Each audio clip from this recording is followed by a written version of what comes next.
So guys ఈ వీడియోలో మనము నాకు అంత టైం లేదు, నేను ఆల్రెడీ కోర్స్ నేర్చుకున్నాను, కోర్సులో కాల్స్ రావట్లేదు, కానీ నాకు జాబ్ కావాలి.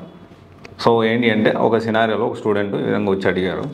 దాని గురించి మనం మాట్లాడుకుందాము. ఇది అతను ఒక్కనే ఫేస్ చేస్తున్న ఇదే కాదు, కౌన్సిలింగ్లో అడిగాడు. అండ్ చాలామంది స్టూడెంట్స్ ఇదే సిచ్యువేషన్ ఫేస్ చేస్తూ ఉన్నారు. అండ్ దీని గురించి ఖచ్చితంగా మనం డిస్కస్ చేసుకోవాల్సిన అవసరం ఉంది, అందుకని ఈ టాపిక్ చేస్తున్నాను. అండ్ ఇంకొక టాపిక్ వచ్చేసి ఒక స్టూడెంట్ కౌన్సిలింగ్లో, అది ఈరోజు అంటే 11th November 2024, 2021 pass out candidate ఒక అమ్మాయి. అయితే నాకు అర్జెంటుగా జాబ్ కావాలి. మన టీం ఉండి కెరీర్ కౌన్సిలింగ్ ఇచ్చే కెరీర్ కౌన్సిలర్ ఉండి జాబ్ కావాలి అంటే మీరు ఏదైనా కోర్స్ నేర్చుకోవాలి, సో ట్రైనింగ్లో ఉన్న కోర్సెస్ నేర్చుకోవాలి అని చెప్తా ఉంటే, నాకు కోర్స్ నేర్చుకోవడానికి ఇంట్రెస్ట్ లేదు, నాకు ఇమ్మీడియట్గా బ్యాక్ డోర్ జాబ్ కావాలి, మీరు ఇప్పిస్తారా, నేను ఎంత కట్టాలి, ఎక్కడ ఇప్పిస్తారు, తర్వాత వచ్చేసి ఇంకొంచెం సర్కాస్టిక్గా మనం మాట్లాడుకుంటే, నాకు తూర్పు వైపు నాకు ఆఫీస్లో చైర్ వేయించండి, ఏసీ గాలి బాగా తగలాలా, ల్యాప్టాప్ వచ్చేసి మ్యాక్బుక్ కావాలి. బుద్ధి ఉందా అసలు మీకు? నాకు అర్థం కావట్లేదు. నీకే చెప్తా ఉన్నా, నువ్వు ఈ వీడియో చూస్తే నేను చెప్తున్నా, నువ్వు బాధపడిన పర్లేదు, బట్ నీకే చెప్తా ఉన్నా. పేరు నేను మెన్షన్ చేయట్లేదు, కావాలని మెన్షన్ చేయట్లేదు, ఎందుకు మరి ఇంకా నువ్వు ఇబ్బంది పడతావు అనే పాయింట్లోనే నీ పేరు నేను మెన్షన్ చేయట్లేదమ్మా. కానీ నువ్వు అడిగే విధానం, అడిగే విధానం అంటే తప్పుగా అడిగామని కాదు, నువ్వు అడిగే క్వశ్చన్ అనేది చాలా రాంగ్. ఎంతమంది మోసపోతారు చెప్పండి? నాకు అర్జెంటుగా బ్యాక్ డోర్ కావాలి, అదేమన్నా అంగట్లో సరుకా లేకపోతే పిప్పర్మెంటా, పోయి అర్జెంటుగా పోయి తీసుకొని ఒక 5 రూపాయలు ఇచ్చేసేసి, లేకపోతే లాలిపాప్ అనుకుంటున్నావా కొనుక్కోగానే తీసుకొని తినడానికి, లేకపోతే ఏదైనా చాక్లెట్లు బిస్కెట్లు అనుకుంటున్నారా? నాకు ఒక జాబ్ కావాలి, అర్జెంటుగా జాబ్ కావాలి, నేను బ్యాక్ డోర్లో అర్జెంటుగా ఇమ్మీడియట్గా జాబ్ కావాలి. ఇమ్మీడియట్గా నువ్వు తిన్నదే బయటికి రాదు, ఓపెన్గా చెప్తున్నా. మనం తిన్న ఫుడ్ ఎనర్జీగా కన్వర్ట్ అవ్వాలి అన్నా, మన బ్లడ్లో కలవాలి అన్నా, డైజెషన్ అవ్వాలి అన్నా టైం పడుతుంది, అవునా కాదా? నేను హార్ష్గా మాట్లాడిన తప్పు అనుకోకు, బట్ నాకు చాలా బాధ అనిపించింది. అంటే నాట్ ఓన్లీ యూ, వాళ్ళని అడిగారు కాబట్టి నాకు తెలిసింది, ఇలా చాలామంది అడుగుతున్నారు. నాకు అర్జెంటుగా జాబ్ కావాలంటే నీ దగ్గర ఏ స్కిల్ లేదు, అర్జెంటుగా ఏది వస్తుంది అనుకోండి, ఏది రాదు అర్జెంటుగా. చాలా బాధాకరమైన విషయం. నేను ఇంత హార్ష్గా మాట్లాడుతున్నా అంటే నువ్వు ఎంత ఇబ్బంది పడతావు అనేది నేను అర్థం చేసుకొని అది నేను చెప్పడానికి ప్రయత్నం చేస్తున్నాను. ఎందుకంటే అయిపోయిన తర్వాత అంతా అయిపోయి డబ్బులు కట్టి మోసపోయిన తర్వాత మేము డబ్బులు కట్టాము, మా డబ్బులు వెనక్కి రావట్లేదు, మళ్ళీ నేను కమెంట్ చేస్తాను, అన్న నేను ఇక్కడ డబ్బులు కట్టా, అన్న నేను అక్కడ డబ్బులు కట్టా. ఈరోజు కూడా ఒక ఇన్స్టాలో మన గ్రూప్ ఉంటుంది, దాంట్లో ఎప్పటికప్పుడు కమెంట్స్ అన్నీ కూడా నాకు పంపిస్తాను, నేను చూస్తూ ఉంటాను ఫ్రీ టైంలో ఉన్నప్పుడు. అన్న నాకు ఒకరు ఈ విధంగా డబ్బులు కట్టాను, మాదాపూర్లోనే ఒక కంపెనీ ఉంది, తర్వాత నాకు వాళ్ళు కరెక్ట్ కాదని తెలిసింది, నేను డబ్బులు అడుగుతుంటే ఏం చేసుకుంటూ చేసు, కేసు పెట్టుకో, ఏమన్నా పెట్టుకో అన్నట్లు మాట్లాడుతురన్న, ఇప్పుడు ఏం చేయాలి అని చెప్పి ఒక పక్క కమెంట్ చేస్తున్నారు. ఒక పక్క ఏమో నాకు ఇంకొంతమంది ఇంకా నాకు బ్యాక్ డోర్ కావాలి, అది కావాలి, ఇది కావాలండి. ఆలోచించండి, నేను చెప్పేది మాటలు కొంచెం హార్ష్గా ఉన్నప్పటికీ ఆ మాటల్లోని నా బాధను మీరు అర్థం చేసుకోండి. మోసపోవద్దు. డబ్బులు ఎందుకు అనవసరంగా? ఇంకొంతమంది అంటారు, నీ బాధ ఏంటంటే అన్న, నువ్వు ఆ డబ్బులు నీకు రాలేదని బాధ అని చెప్పి ఒక కమెంట్ పెట్టాడు ఒకడు.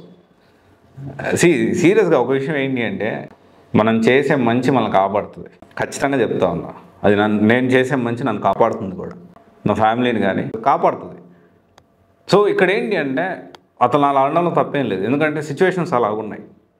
ఓకే, ఇది ఒకసారి అర్థం చేసుకోండి. తర్వాత వచ్చేసి నేను ఆల్రెడీ కోర్స్ తీసుకున్నా, కాల్స్ లేవని తెలిసినప్పుడు మూవ్ ఆన్ అవ్వడానికి ఏంటి ప్రాబ్లం? ఇప్పుడు ఒక కోర్స్ నేర్చుకున్నారు మీరు, ఆ కోర్స్ నేర్చుకొని రకరకాల ప్రయత్నాలు చేశారు, కాల్స్ రాలేదు. ఇంకొకటి నేర్చుకొని వెళ్ళడానికి నాకు 6 months మళ్ళీ నేను నాకు వెయిట్ చేసే టైం లేదు, 3 months నేను వెయిట్ చేసే టైం లేదంటే, టైం లేకపోతే ఏం చేయగలుగుతావు చెప్పండి? జనరల్గా చెప్తున్నా, ఇప్పుడు నాకు టైం లేదు, నాకు నేర్చుకోవడానికి కోర్స్ నేర్చుకోవడానికి టైం లేదు, మరి ఏం చేస్తారు చెప్పండి? బ్యాక్ డోర్లో వెళ్తారా, ఇంకో దాంట్లో వెళ్తారా, ఎట్లా వెళ్తారు చెప్పండి? ఆలోచన చేయాలి. ఇట్ ఈస్ వెరీ సింపుల్ అనమాట. నాకు టైం లేదు, టైం లేకుండా ఇంకేం చేస్తాం మరి? If you are not interested learn, జాబ్లు ఎలా వస్తాయి చెప్పండి? ఉద్యోగాలు ఎలా వస్తాయి? నేర్చుకోవడానికి సిద్ధంగా లేదు అన్నప్పుడు జాబ్ కూడా నీకు రాదు. నేర్చుకోవడానికి సిద్ధంగా ఉన్నప్పుడు నేర్చుకొని కొంచెం వెయిట్ చేసి ఓపిక బట్టి ప్రాక్టీస్ చేసుకుంటూ గెలిచే వరకు మనం పరిగెత్తాలి. గెలిచిన తర్వాత అంటే జాబ్ వచ్చే వరకు మనం కష్టపడాలి. జాబ్ వచ్చిన తర్వాత ప్యాకేజ్ అలా పెంచుకోవాలి, ఎలా ముందుకెళ్ళాలి. Life is all about earning money. మీకు అర్థం కావట్లేదు, కొన్నిసార్లు డబ్బు యొక్క ప్రాముఖ్యత ఏంటి, ఎంత ఇంపార్టెంట్ అనే విషయం మీరు ఒక సిచ్యువేషన్లో ఉంటేనే తెలుస్తుంది. అలాంటి సిచ్యువేషన్ నాకు బోల్డ్ ఉన్నాయి. భగవంతుడు నాకు చిన్న ఏజ్లోనే అన్ని కష్టాలు ఇచ్చేసాడు, ఇంకా కష్టాలు కూడా ఇస్తాడేమో, but I'm okay, I'm ready to face. ఎవరైతే భరించగలుగుతారో వాళ్ళకే కష్టాలు ఎక్కువ అంటారు. నేను భరించగలుగుతాను, దాని గురించి పక్కన పెట్టేసేయండి. మీరు ఆలోచించండి. అది if you are not ready to learn, job ఎలా వస్తుంది చెప్పండి? ఎలాంటి సిచ్యువేషన్ అయినా పేషెన్స్తో, ఓపికతో ఆ సిచ్యువేషన్ ముందుకి ఓవర్కమ్ చేయడానికి ప్రయత్నం చేయండి. నేను నా లైఫ్లో ఫేస్ చేసే ప్రతి ఒక్క సిచ్యువేషన్ మీకు ఎక్స్ప్లెయిన్ చేయడానికి ప్రయత్నం చేస్తున్నాను. నా లైఫ్ ఎక్స్పీరియన్సెస్, నా లైఫ్లో ఎన్ని ప్రాబ్లమ్స్ రీసెంట్గా కూడా ప్రాబ్లమ్స్ ఫేస్ చేశాను.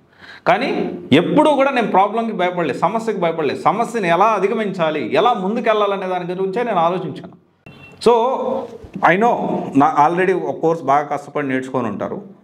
ఇంకెంత ట్రై చేసినా దాంట్లో కాల్స్ రావట్లేదు. అన్ని ప్రయత్నాలు, ATS రెజ్యూమ్ మార్చారు, ప్రాజెక్ట్స్ ప్లాన్ చేసుకున్నారు, పోర్ట్ఫోలియో అన్నీ ట్రై చేశారు, రాకపోతే దానికి సిమిలర్గా ఇంకేముంటాయి, సిమిలర్ కోర్సెస్ ఏంటి అనేది కూడా మనం ఆలోచించాల్సిన అవసరం ఉంది. నాకు 3 నెలలు టైం స్పెండ్ చేసే నాకు ఓపిక లేదు, నాకు 1 మంత్ స్పెండ్ చేసే ఓపిక లేదు, అట్లా మనం ఆలోచించద్దు. ఓకే, ఇదొకసారి ఆలోచించండి. అండ్ మీరు టైము పెట్టండి నేర్చుకోవడానికి, ఖచ్చితంగా సక్సెస్ అవుతారు. ఓకే, మనం రీసెంట్గా టెస్టింగ్ విత్ AI కూడా స్టార్ట్ చేస్తాం, ఫ్రీ సాఫ్ట్వేర్ కోర్సెస్ మన ఛానల్లో.